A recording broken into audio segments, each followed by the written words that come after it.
It's easy to hear your favorite artist on WFPK from wherever you are. Listen on your smart speaker, live stream from our website at WFPK.org, from Louisville Public Media. Do you read Stephen King? Good news. There's a club for you. The Losers Club.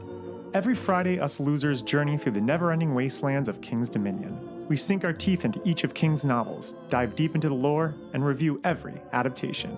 Even better, we're always having guests over. Thomas Jane, Will Wheaton, Mary Lambert, Mick Garris, the list goes on. So what are you waiting for? Join us as we read on through long days and pleasant nights.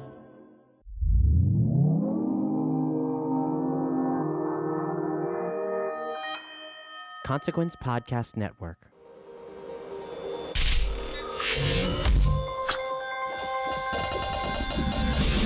Hey, welcome to another edition of Kyle Meredith with, the interview series presented by WFPK Independent Louisville at WFPK.org, Consequence of Sound, and the Consequence Podcast Network.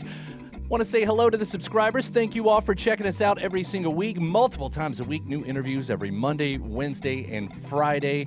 Appreciate all the comments that you've left in the various places that you check this whole thing out. If you haven't given the series a rating, that's a huge help. Please do that as well. And if you're not a subscriber, take this moment before we get started to hit the subscribe button. Wherever you're listening from right now, there is a way to stay updated. It is the perfect opportunity to keep up with all of your favorite artists and what they're up to. I'm Kyle Meredith, one of those artists. My guest today, Bishop Briggs. It was just last year that she released her debut full-length album called Church of Scars, already back with the sophomore record called Champion. It just arrived a few weeks ago, and Bishop and I are going to talk about that whole process, the quick turnaround, and what it meant for the themes that played themselves out over the course of the writing. In fact, she'll tell us it's more or less a concept record. And while it might be an album that's sort of rooted in sadness, as she'll tell us, there are big triumphant moments. Maybe you've heard the lead single, the title track called Champion. We'll talk about the art of the anthem and finding ways to connect with lots of people for such personal little moments. And it's a song that she co-wrote with K.Flay. In fact, there's a few of those on here. And actually, I think we're going to talk about most of them. My Shine, Jekyll Hide, we'll get the stories behind those. And if you follow Bishop Briggs, you'll know that she uses her voice to say a lot of important things, to follow a lot of important causes. We'll talk about that as well. She may not be an American citizen, but 2020 is an election year that she is very honed in on. She's going to tell me about her involvement with that and thoughts on the whole thing. But we'll also fit in some time for some fun. She's a fan of My Chemical Romance. Maybe you've heard they are back together. They're going to be doing a reunion tour. Yes, she's excited, but just how excited is really fun to hear about. Let's get into this and talk about the new record Champion. It's Kyle Meredith with Bishop Briggs. It is a pleasure to talk to you. Oh, my God, you too. Oh, my God, I'm so excited for this. Let's see. I got to compliment you at first. Champion is such a powerful record. I have had so much fun listening to it. Congratulations on this one. Really? Oh, my God, thank you. This does follow close on the heels of the debut record. And as that saying goes, you got your whole life to write your first album. But coming so close, it's coming so quickly after your debut. Did you find that this one was a more concentrated effort of ideas? Yeah, actually, I've never heard that phrase, but that is so true. I mean, the first album, you don't even realize you're writing an album, and there's something really beautiful about that. And also, I think most people, when they're writing their first album, unconsciously or consciously, they are still growing their audience and their listeners. So it is kind of this bubble where you don't know how people will react yet. And with the first album, it was over the course of 2 years, and I was touring and really covered a variety of emotions and feelings and experiences. And by the end of those 2 years, it became Church of Scars. And then with this, it was very much a kind of jolt to action. And I found myself, really seeking therapy in studios. And I was also doing real therapy too, to be clear, but there is something very, very helpful for me to, create something from that pain and from that grief. And so, yeah, this was all written within 2 weeks, non-consecutively. So, and it was all about the exact same thing. And I think that was something that felt important. I kind of always had this goal as a human in this world to have a concept album, to have an album that was a very specific period of time, because for me, as a listener, I find it so compelling to listen to albums. I mean, Amy Winehouse, Back to Black, and Adele, when you hear these songs that are, that feel as though they're about a specific person, time, place, it's so specific that it makes it interestingly very relatable, still extremely relatable, but I find it really compelling.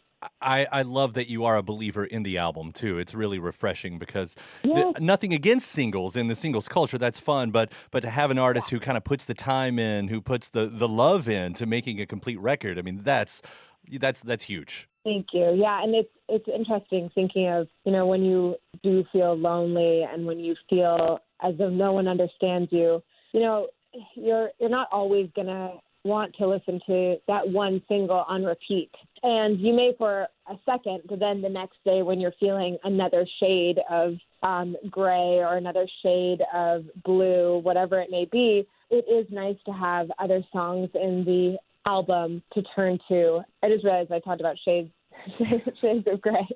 Shades of gray. I was trying to say like shades of sadness, but I ended up just saying shades of gray, which is a movie, but and book. But what I mean is it's nice having those different songs to turn to. And I'm really excited for the vinyl to come out, too, because I think that's something that listening on vinyl to a whole album, is something that's one of my favorite things. Absolutely.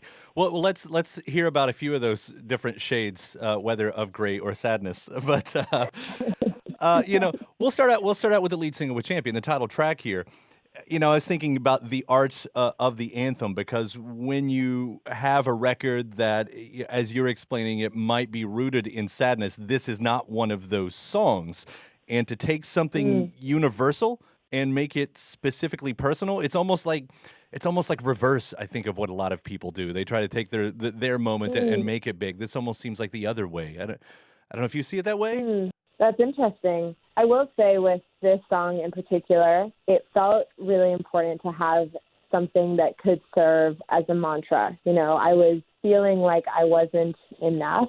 And the thought of, having to perform this song each night on stage and to say I'm a champion with conviction and without apologizing, I think setting an intention for a song can really make it go from something that is maybe perhaps like universally bigger. But I will say with this in particular, it was really just about releasing the things that I felt I was holding on to, whether it was from social constructs that had been embedded in my mind from a really young age. But hearing what you're saying it means so much. I think those type of songs, I do think they have to start from a pure place of, wanting to connect with others and wanting to make sure people feel less alone. And, whenever I sit down to write, I always think of why I turn to music and what I gain from music. And for me, it does make me feel less alone, and it makes me feel like I can do things that maybe I wouldn't normally think I could do. And so the fact that anyone is taking that from this song means so much. And it also means so much because I know the headspace that I was in when I was with K.Flay writing it. And, it was definitely not as strong and as big as the chorus may come across. So the fact that it does, because I really wanted to believe it too. I wanted to believe that I could, feel proud of my accomplishments, whether they were big or small, and that was enough to make me a champion. Or in treating others how I wanted to be treated, I wanted that to be something that would make me feel fulfilled enough, and that would deem me a champion. So yeah. Yeah, but I also find it, it seems to be reflective of, the causes you stand up for. You fight the good fight for, pro-choice. You've spoken out earlier in the year about Alabama's abortion, obviously the Me Too movement. Yeah. 2020 is an election year, and a song like this, do you feel like you're going to be getting more involved in that conversation? It's interesting. In the U.S., I live here. I've lived in L.A. for 10 years, but I am on an artist visa. Mm-hmm. But I still pay taxes, but I am not allowed to vote. And that is so disheartening. And it's also disheartening to, really feel as though I am in my home and, a place that I, have a bed.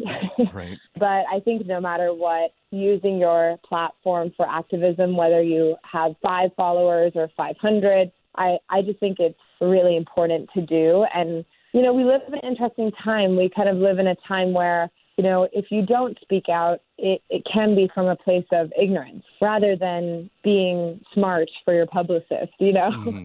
And I think, when I look back on my life, I want to be able to, tell my kids, if I have them, or grandkids, tell them that I said that this wasn't right or I stood up for it. Regardless of being able to vote on it, I want to be able to be a place where people can at least learn how to be informed and learn how to vote, and that would be very. Yeah, and also there are places in the world where these conversations aren't happening. So even being able to have that moment in Alabama, it meant a lot because I want to make sure that these conversations are happening and that people, again, interestingly, that they feel less alone and they know what they can do and they know that they still have rights. I mean, if anybody is a qualified voice in this, whether you are technically a citizen or not, I would point to you because you have lived in so many different places around the world. And that's important because a lot of people, they haven't left their spot and it becomes very scary for them. I mean, as a person of the world in an age of renewed nationalism stuff, all of that, I think that is important to have a voice coming from someone like that, like you. I will say I've met people that, have also traveled the same amount, and they can be very, closed-minded. And I think what's so incredible about social media and the news, depending on where you're looking, is that no matter what your background is, the hope is that you have the ability to make decisions based off all of the facts. And I think finding those news outlets and finding those websites that are accurately depicting what's going on is really important. Absolutely. So I appreciate all the stuff that you're talking about on those avenues as well. Thank you. Yeah. And, I'll turn it back to the music, too. You'd mentioned K.Flay, and you'd written a few songs together on this one. I'm a huge fan of My Shine. I think that what you're doing with your voice on that is so fun, and I probably hit repeat on that one. Oh, my God, really? Thank you. Yeah. I have to tell you, for the bridge of that song, the God forbid, that whole section, God forbid I'm independent. When we wrote that part and it was time to record it, I was like, oh gosh, just a heads up, like, I don't know how it's going to sound. I don't know if I'll be able to, scream it in the way that I want to. And literally the first take is the thing you hear. And that's it. I was like, just came out of me. And I was like, oh, I guess I'm really angry because, this song in particular, it stems from a very specific situation, but I quickly realized it's what I've experienced with every ex-boyfriend I've ever had. And that's really frustrating, and I will say the line that is not mine at all that K.Flay told me I had to put in it was, I make cool shit. God forbid I make cool shit. And I was like, I can't say that. I don't say that. She was like, you have to say it. And so I'm really glad that she pushed me because, again, with like the theme of not hiding and, there is this weird thing with the social construct that's put on women, which is don't be proud of, don't be cocky, don't be too confident.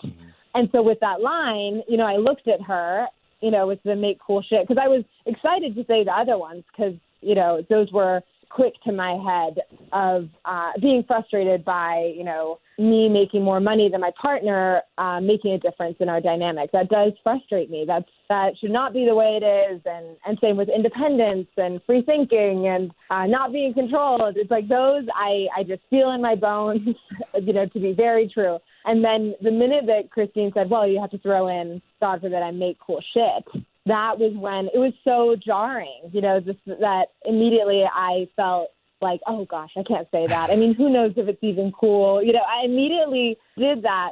And I'm so glad that she pushed me. And, as someone that, was deciding to come into the session with me, it was a kind of funny moment where she was like, well, do you not think you make cool music, that you're proud of. And then it was like this, very, mirror moment where was literally the theme of Champion, which is you pour your heart and soul into something. Are you not proud of it? Would you not say that it's something you should be proud of? And so I'm really glad that we kept that line in, and it's been so much fun to perform live. And kind of rounding out the K.Flay co-writes too, because Jekyll and Hyde, I had wondered, when you have a title like that, the music matches it so well, and I sort of wondered what came first, because that music is, it's kind of haunting, it's a little bit creepy, it's that darkness, that kind of pushes forward lurches forward, I guess is the right phrase.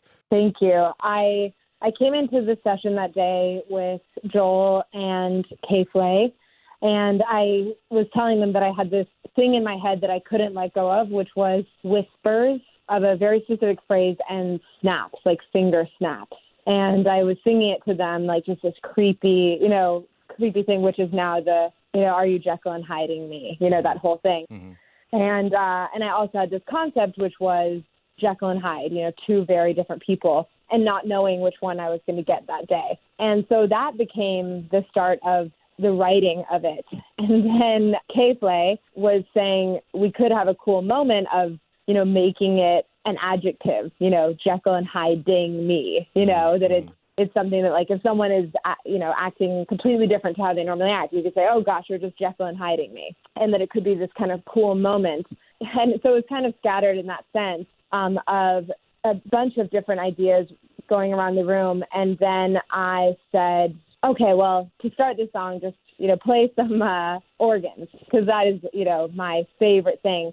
And so that intro you hear, and so Joel started playing these incredible chords with this incredible organ.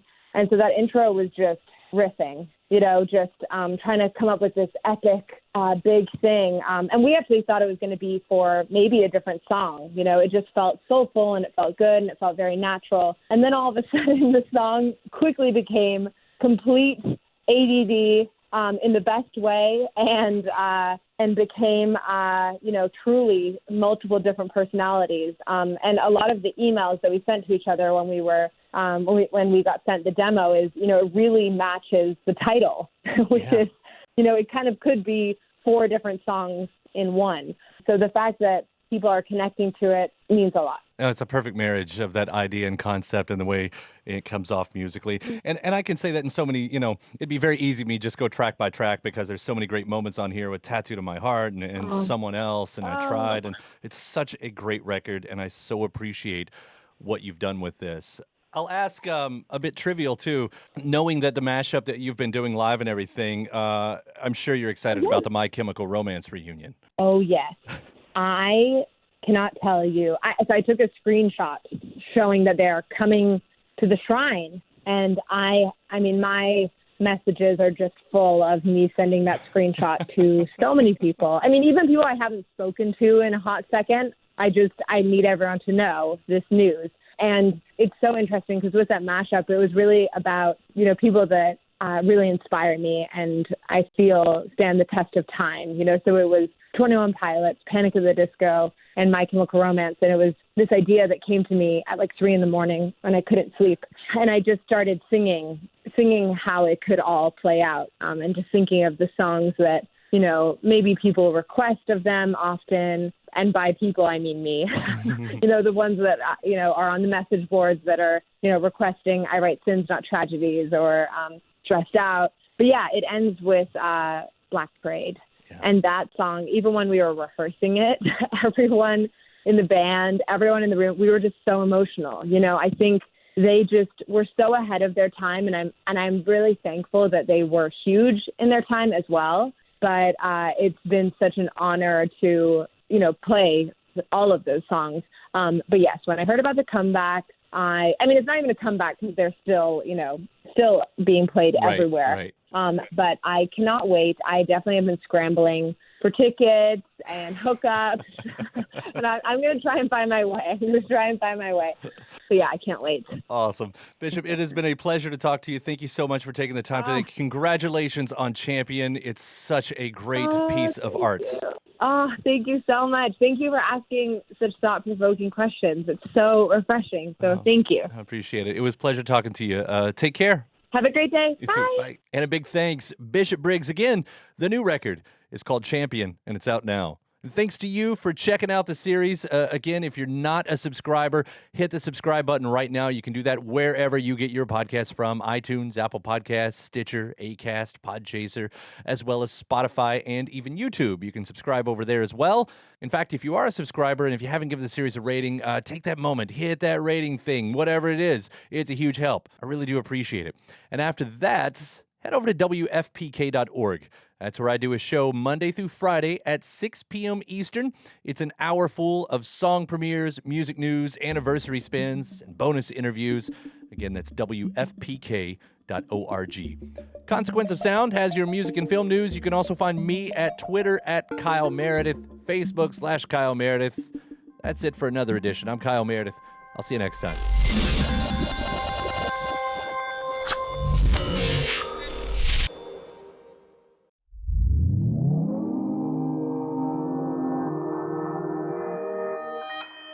Consequence Podcast Network.